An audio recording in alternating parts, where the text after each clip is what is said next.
کہ امام زین العابدین فرمائے کہ مجھے سب سے زیادہ تکلیف اس بات پہ ہوئی کہ ماؤں بہنوں کے ساتھ بازاروں میں بھیجا گیا، شرابی کے دربار میں کھڑا کیا گیا۔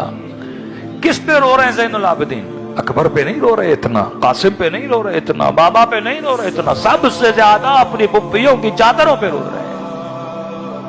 اب یہ ماں اور بہن کو عبرت لینی چاہیے کہ میرے مولا رو رہے ہیں، اور میں کہوں کہ وہی میرے مولا انچولی آتے ہیں، ہماری مجلسوں میں آتے ہیں، اور یہ ماں بہن مجلس کے باہر نکلے، گلیوں سے گزرے، نامحرموں کے بیچ سے گزرے اور سر پہ چادر نہ ہو، اب یہ منظر امام دیکھیں گے۔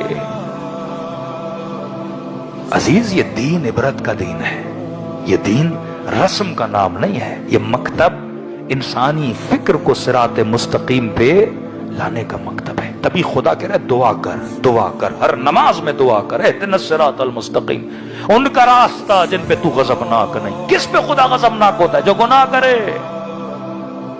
ان کا راستہ نہیں جو گمراہ ہے۔ کون گمراہ ہوتا ہے؟ جو راہ خدا سے دور ہو جائے، جو دین خدا سے دور ہو جائے، جو تعلیمات امیر المومنین سے دور